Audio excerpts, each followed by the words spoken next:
जैसे हो रही है उसको लेकर क्या कहेंगे मुख्यमंत्री और उप मुख्यमंत्री के बीच में सिद्धारामैया और डीके? देखिए, कर्नाटका में उसी कांग्रेस की सरकार है जिसमें कोई नेतृत्व नहीं है, न कोई विचार अब बचा है कांग्रेस का, न नीति और नियत सही है। तो वैसे में अति महत्वाकांक्षा के भेंट पूरा कांग्रेस महकमा में यह स्पष्ट है कि नेतृत्व विहीन कांग्रेस में आपस में अति महत्वाकांक्षा में एक दूसरे पर सभावी हो रहे हैं। उप मुख्यमंत्री पूरी तरह से अपने कंट्रोल में सरकार को लेना चाहते हैं, मुख्यमंत्री को रबर स्टाम्प बनाए रखना चाहते हैं।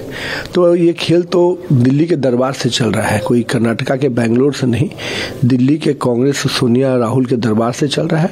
और ये पूरा खेल शिव कुमार को ताकत देने का काम कोई और नहीं, राहुल और सोनिया के परिवार से हो रहा है। SIR से पहले ममता बनर्जी ने बीजेपी को चेतावनी दी, कहा कि अगर बंगाल में मुझे निशाना पड़ेगा तो मैं देश को हिला दूंगा।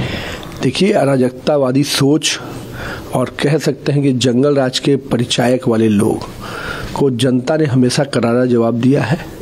और जो कल तक बिहार में भी बड़े बड़े बयान देते थे, ये उन्हीं के शागिर्द लोग हैं जो इस तरह का बयान दे रहे हैं।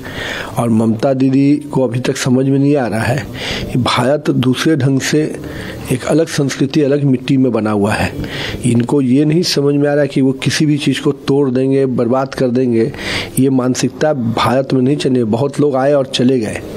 और ममता दीदी, आपका भी समय राजनीतिक दृष्टि से पूरा हो गया है, इसीलिए आपका कहते ना अंत समय जब आता है तो सबसे पहले विवेक मर जाता है। तो इनका विवेक अब मर चुका है, यानी अंत अब आ रहा है। और बंगाल की जनता इस बार उनको जवाब देगी कि क्या सही है और क्या गलत है। उन्होंने एक रैली को संबोधित में कहा है कि भाजपा सीमावर्ती इलाकों में SIR के मतलब CA लागू करने की कोशिश। स्पष्ट रूप से एकदम इसमें कहीं दो राय नहीं कि हम विदेशियों को नहीं बर्दाश्त करेंगे, हम बांग्लादेशियों को, घुसपैठियों को नहीं बर्दाश्त करेंगे।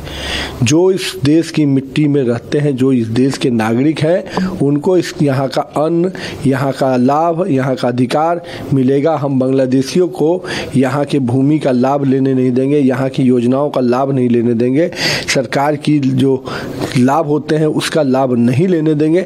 हम भारत के नागरिकों को, बंगाल के नागरिकों का हक मारी नहीं होने देंगे। इसके लिए ममता दीदी कितना भी रोले, कोई फर्क नहीं पड़ता है। राबड़ी देवी है, उनका आवास है वो अब 36 कर दिया गया 39 में, और अब उसको लेकर सवाल करे कि 28 साल से वहाँ पर है, अब RJD के लोग। देखिए, अब ये सब चीज़ें प्रक्रियात्मक चीज़ें हैं। अब उनके विधायक कम जीते हैं तो उसके साथ वो तो प्रक्रिया है, कल किसी को भी हो सकता है। और जितने आपके अलॉटेड विधायक उतने लोगों को उतना मकान अलॉट होता है।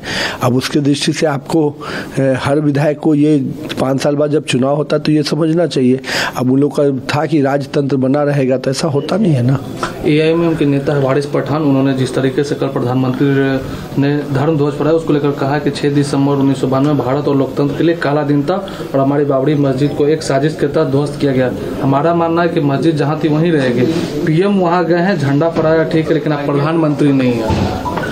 अब वो उनके कहने से कोई देश की जनता ने उनको वोट देकर तीसरी बार प्रधानमंत्री बनाया है, तो उनके कह देने से कोई फर्क नहीं पड़ने वाला है।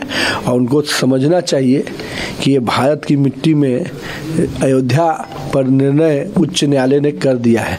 अभी तक उनकी मनोवृत्ति बदली नहीं है, तो बदल जानी चाहिए, क्योंकि जनता बदल चुकी है। जनता को ध्यान में है कि सही क्या है, गलत क्या है।